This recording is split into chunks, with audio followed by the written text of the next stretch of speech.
Okay, listen. Assalamu alaikum. Okay, listen. We have covered the first rule. What was the first rule? Hands up, hands up, hands up, hands up. Okay, I want to see you. What's the rule? What's the rule?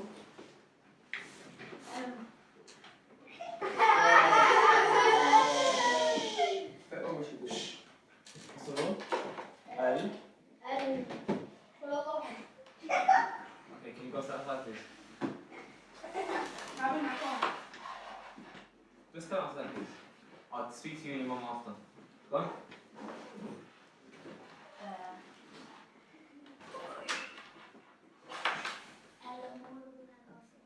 Al-umuru bimaqasidiha. What does it mean? Do you know it?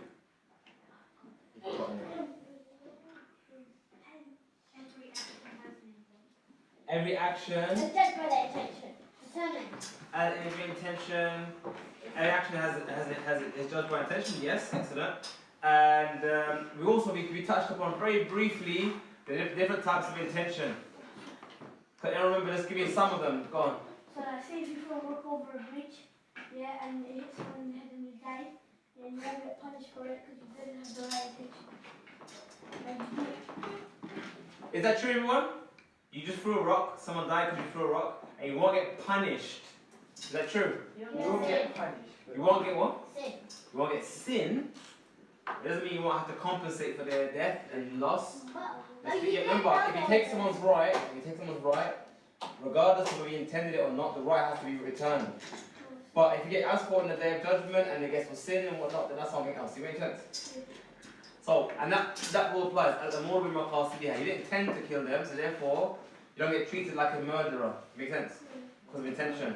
The action may be the same as a murderer, but the intention may be different. Make sense? As long as you can prove that. Then we had the new rule. Does anyone know it? I want to hear Brownie. Come, Brownie.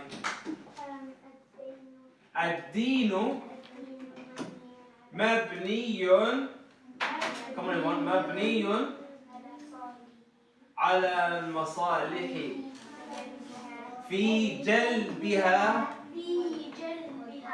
والدرء للقبائح.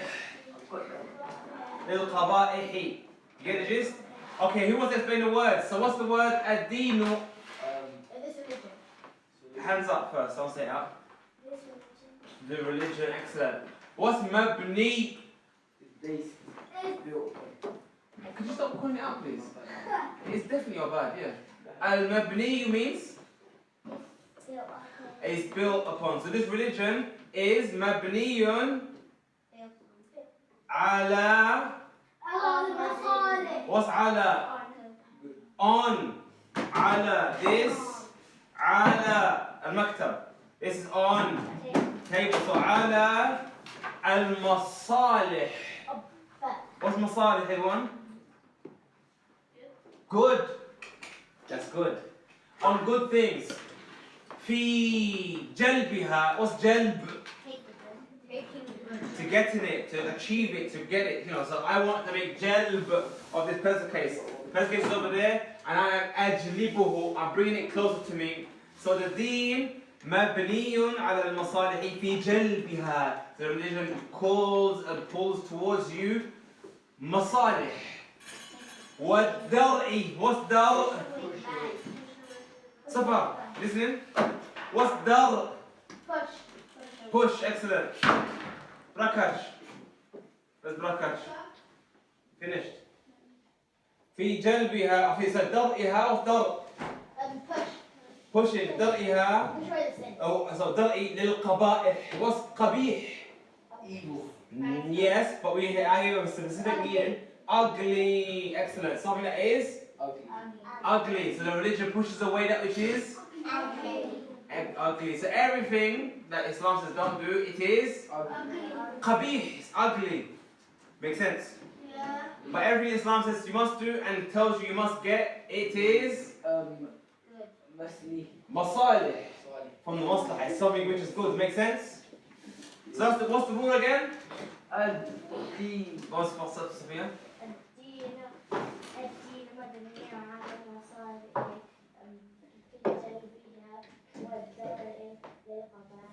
Excellent. One more time. So what she said? She said, الدين مبني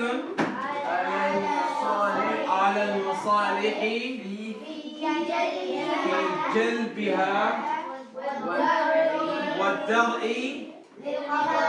للقبائح. For what? قبائح. Make sense? Okay, so I want everyone here to memorize that. Do you hear me? We need to, okay, some have memorized it, some have not memorized it. Okay. So Allah says in the Quran, and we mentioned this in your notes, Allah says in the Quran, وَلْتَكُمْ مِنْكُمْ أُمَّةٌ, let there be amongst you a nation, a group, a person. يَدْعُونَ إِلَى الْخَيْرِ, he calls to good. What is it?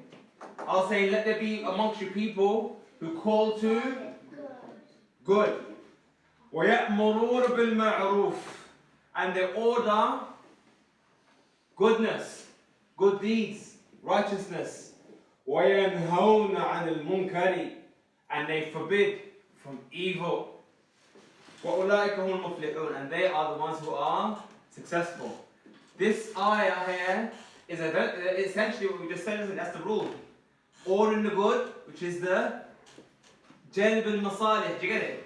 Yeah. So when Allah says, you have to have people who orders good, who invites people to good, that's what we mean by jalb al-masalih. Do you get it? Jalb al-masalih. What does jalb al-masalih mean? Good and evil. No, listen carefully. Bringing good towards Jalb al-masalih means Bringing good to you. bringing good towards you. وَيَنْهَوْنَ عَنِ الْمُنْكَرِ, Allah says, and they forbid from Evil. evil. So this line of poetry, by the way, what you just memorized is a line of poetry. الدين مبني على المصالح في جلبها والدرء للقبائح, as a poem, or one line of a poem. So that line of a poem came from that verse of the Quran. So like I said, everyone, you must go home and read this to your parents if you haven't done it already. And just I'll give you a few examples of good and evil. Well, actually, you guys, can you guys give me an example of something that is evil that Islam should stay away from? Safa Hansberg. Stealing. Well done. السارق والسارقة فاقطعوا أيديهما جزاء بما كسبا. Allah said, the thief, male and female, cut off his hand as a reward for what he has earned. So that is because stealing is wrong. What else? So, can I give a thing of stealing? All I want is one example. Let's just give you an example of something that is bad that Allah said, or Islam says don't do. Shooting someone. Shooting someone, murder, excellent. Yeah. Backbiting. Backbiting. What's backbiting, everyone? That's a very good one. That's a very good one. behind someone's back. No, it's not. What's backbiting, anyone? Talking bad about them. Come and have a seat, please. Pardon? When you're talking about Brownie? talking bad about someone. Talking bad about someone? Not Well, exactly. they're not there. Not exactly, not exactly. Talking about them when they do. Spreading rumors of something. No. What? No, everyone has a general gist of what backbiting is, but their understanding is limited. Listen carefully. The Messenger of Allah, sallallahu alaihi wasallam, he explained what ghiba is. He said, ذِكْرُكَ أَخَاكَ بِمَا يَكْرَهُهُ, talking and mentioning your brother about something he does not like being mentioned. It doesn't have to be bad, it has to be just something he doesn't like people talking about. So if I say, oh, that guy, that short guy, you know, that short guy, he's so short, isn't he? it's like a midget, it's like a minion, you know, minions and things like that, minion, these yellow guys. Maybe it's Kevin, let's call him Kevin. You know. See, so I've spoken about him, about his height. His height is not a bad thing, Allah made him that way, but he doesn't like people talking about it. So that is called al-ghiba. And even, maybe I'm talking about it to him, and he's sitting here. I said, oh, see that one over there, she's short, isn't she? It's kind of like, just like that, you know. You know what I'm saying? So, I'm talking about her, and she's here. Now listen, it's very important. I'm talking about her, and she's actually here. And she knows. And she knows what I'm saying, so I can say, well, I'm not saying it behind her back, I'm saying it to her face. Oh, that's even more. But that's not correct. The Messenger of Allah never said, talking about your brother when he's not there. He just said, talking about them, they doesn't like. So ghiba, if you translate it as backbiting, you can't take the exact meaning of the words of backbiting. It means to say anything about your brother that which you don't like. Anyway, to conclude what time has to go. I know, asking after class. So what I'm trying to say is Islam forbids from all things that are ugly. And backbiting, is it ugly? Yes, super ugly. Because anyone give me an example in the Quran where Allah says how it's ugly? Allah said in the Quran, وَلَا يَغْتَبْ بَعْضُكُمْ بَعْضًا, and don't backbite one another. أَيُحِبُّ أَحَدُكُمْ أَنْ يَأْكُلَ لَحْمَ أَخِيهِ مَيْتًا فَكَرِهْتُمُوهُ. Would you like to eat the dead flesh of your brother, the dead flesh of your brother, or the flesh of your dead brother? فَكَرِهْتُمُوهُ. You would hate it, you dislike it. So Allah said that backbiting is just like eating someone's flesh. Literally, not grabbing a hand and chomping on it, but actually eating it. You've been a cannibal. So eating your brother's flesh. If I gave you a plate of someone's skin, would you eat it? A human being. How would it make you feel? How would it make you feel? Listen. How would it make you feel?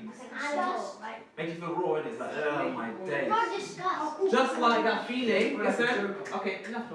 Just like if you had that feeling about disgust of eating someone's flesh, you should have that exact same feeling about talking about someone. Behind their back. No. About mentioning something about them. You don't like to hear. Anyway, please go through your notes with your parents, read it with them, explain to them what you've learned here today, and maybe they explain something back to you. So we'll continue this on Wednesday. Assalamu alaikum.